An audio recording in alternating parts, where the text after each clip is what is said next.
Hi viewers, welcome to SS tutorials. ఈరోజు మనం సాంఘిక శాస్త్రం 10వ తరగతి పాఠ్యపుస్తకంలోని మరికొన్ని అంశాలను చర్చిద్దాం. రెండవ ప్రపంచ యుద్ధ కాలం 1939 నుండి 1942. 1935లో బ్రిటిష్ పార్లమెంటు భారత ప్రభుత్వ చట్టాన్ని ఆమోదించింది. బ్రిటిష్ ఇండియాలో 11 రాష్ట్రాలలో 1937లో ఎన్నికలు నిర్వహించినప్పుడు కాంగ్రెస్ పార్టీ ఘన విజయం సాధించింది.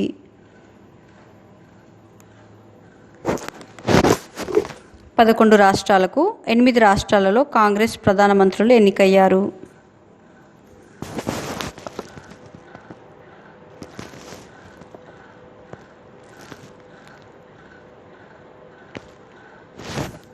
బ్రిటన్ మొండి పట్టుతో విసిగిపోయిన కాంగ్రెస్ రాష్ట్ర ప్రభుత్వాల నుంచి వైదొలగాలని నిర్ణయించింది. 1937లో అధికారంలోకి వచ్చిన కాంగ్రెస్ ప్రభుత్వాలు 1939 అక్టోబర్లో రాజీనామా చేశాయి.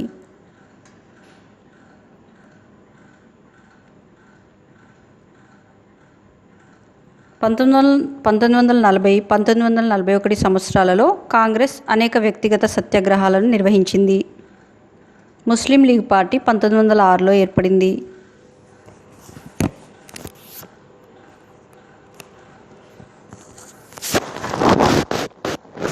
1909 నుంచి ముస్లింలకు ప్రత్యేక నియోజకవర్గాలను ఏర్పాటు చేశారు. 1937లో రాష్ట్ర ప్రభుత్వాలకు ఎన్నికలు జరిగినప్పుడు దేశంలోని 482 ముస్లిం నియోజకవర్గాలలో ముస్లిం లీగు 102 స్థానాలను గెలుచుకుంది.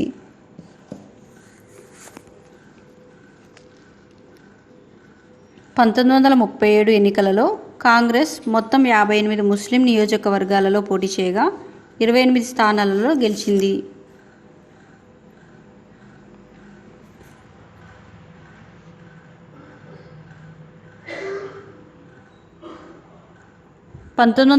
ఎన్నికలలో మొత్తం ముస్లిం ఓట్లలో 4.4% మాత్రమే ముస్లిం లీగుకు వచ్చాయి.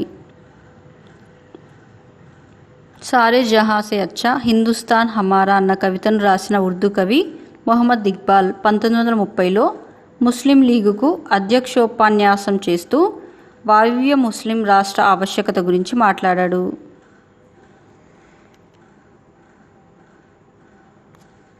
పాకిస్తాన్ అనే పదం పంజాబ్, ఆఫ్ఘన్, కాశ్మీర్, సింధ్, బెల్చిస్తాన్ల ఇంగ్లీష్ అక్షరాల నుంచి ఏర్పడింది.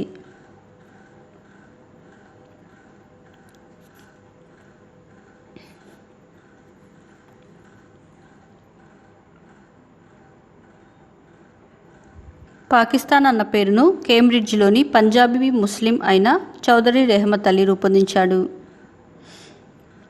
బ్రిటిష్ పాలకులు విభజించి పాలించు అన్న విధానాన్ని అవలంబించారు. 1940 మార్చి 23న ఉపఖండంలో ముస్లింలు అధిక సంఖ్యలో ఉన్న ప్రాంతాలలో కొంత స్వయం ప్రతిపత్తిని కోరుతూ ముస్లిం లీగ్ ఒక తీర్మానాన్ని ప్రవేశపెట్టింది.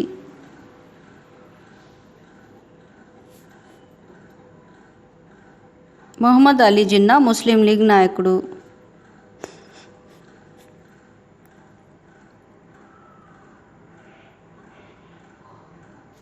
క్విట్ ఇండియా ఉద్యమం 1942 ఆగస్టులో మొదలైంది.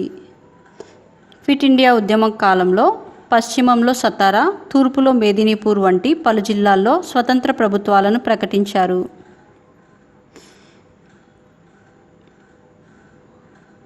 అమెరికా, యూరోప్లలో జపాన్ సాధించిన విజయాలు భారతీయులపై బలమైన ముద్రలు వేశాయి.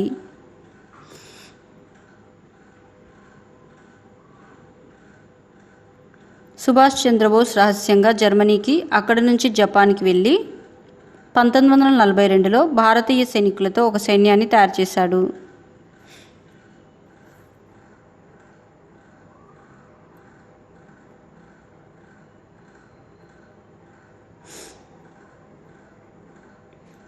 బర్మా, మలయా దేశాలలో బ్రిటన్ని జపాన్ ఓడించినప్పుడు బందీలుగా తీసుకున్న బ్రిటిష్ సైన్యంలోని వాళ్లను సుభాష్ చంద్రబోస్ తన సైన్యంలోకి తీసుకున్నాడు. సుభాష్ చంద్రబోస్ తాను ఎంచుకున్న మార్గంలో జపాన్ సైన్యంతో కలిసి తన సైన్యంతో బ్రిటిష్ వాళ్లకు వ్యతిరేకంగా దాదాపు 3 సంవత్సరాల పాటు యుద్ధం చేశాడు.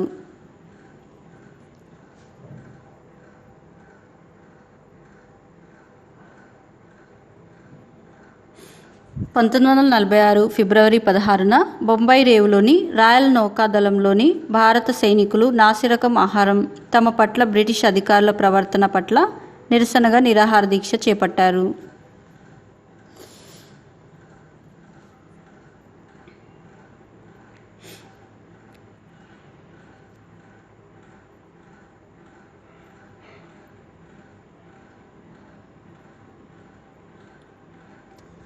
ఎంఎస్ ఖాన్ నాయకుడిగా నౌకాదళ కేంద్రీయ సమ్మె సంఘం ఏర్పడింది. ఈ సమ్మెలో 78 ఓడలు, 20 తీర ప్రాంత కార్యాలయాలు, 20,000 మంది సైనికులు పాల్గొన్నారు. 1946లో దేశంలో పలు ప్రాంతాలలో మిల్లులు, కర్మాగారాలలో పని ఆపివేశారు, సమ్మెలు చేశారు.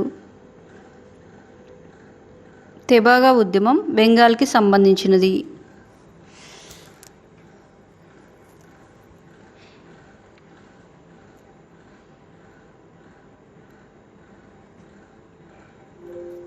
బెంగాల్లో పెద్ద భూస్వాముల నుంచి భూమిని సాగుకు తీసుకున్న చిన్న పేద రైతులు ఆందోళన చేయసాగారు. ఆ సమయంలో వాటా కింద తమకు సగం లేదా అంతకంటే తక్కువ ఇస్తుండగా తమ వాటాని 3/2 వంతులకు పెంచాలని వాళ్ళు కోరారు. దీనికి ఆ రాష్ట్ర కిసాన్ సభ నేతృత్వం వహించింది. హైదరాబాద్లో కమ్యూనిస్టు పార్టీ తెలంగాణ ప్రాంత రైతుల ఉద్యమానికి నాయకత్వం వహించింది.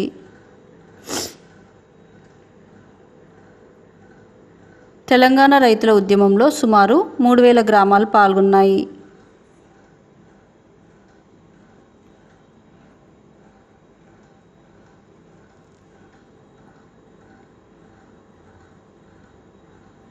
కేరళలో ట్రావెన్కోర్లోని ఉన్న ప్రావాయలాల్ ప్రాంతంలో సాయుధ పోరాటం జరిగింది. 1946లో రాష్ట్ర ప్రభుత్వాలకు ఎన్నికలు జరిగాయి. కేంద్రంలో ముస్లింలకు రిజర్వ్ చేసిన 30 స్థానాలను, రాష్ట్రాలలోని 569 స్థానాలను ముస్లిం లీగ్ గెలుచుకుంది. 1946లో ముస్లిం ఓట్లలో 86% పైగా ముస్లిం లీగ్ పార్టీకి వచ్చాయి.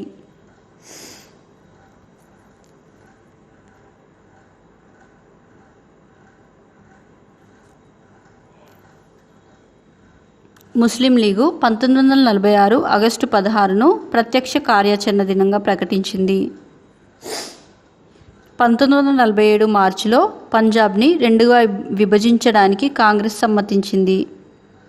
1947 ఫిబ్రవరిలో వావెల్ స్థానంలో వైస్రాయ్గా మౌంట్ బాటన్ వచ్చాడు.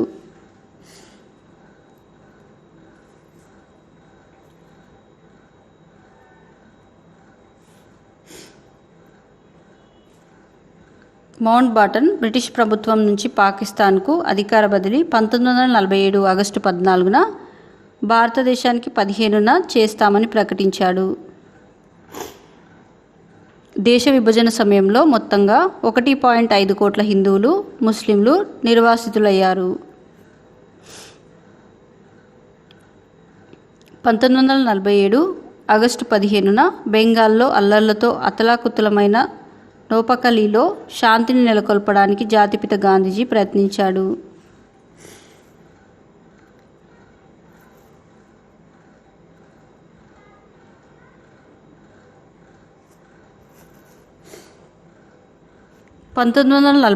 జనవరి 28న గాంధీజీ ఒక పిచ్చివాడి చేతిలో తుపాకీకి నేను బలి కావలసి వస్తే నవ్వుతూ అందుకు సిద్ధమవుతాను అని అన్నాడు.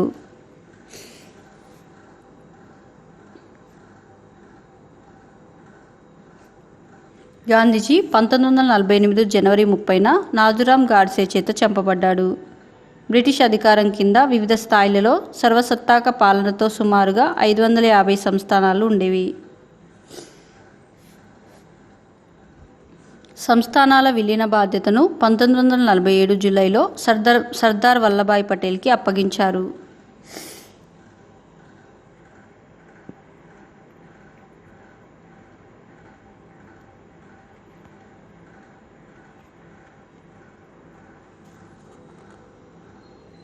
1947 ఆగస్టు 15 నాటికి కాశ్మీరు, హైదరాబాదు, జునాగఢ్లు తప్పించి మిగిలిన సంస్థానాలన్నీ భారతదేశంలో విలీన ఒప్పందం పత్రంపై సంతకం చేశాయి. 1971లో భారత ప్రభుత్వం భరణాన్ని, గత రాచరిక కుటుంబాల బిరుదులను రద్దు చేసింది.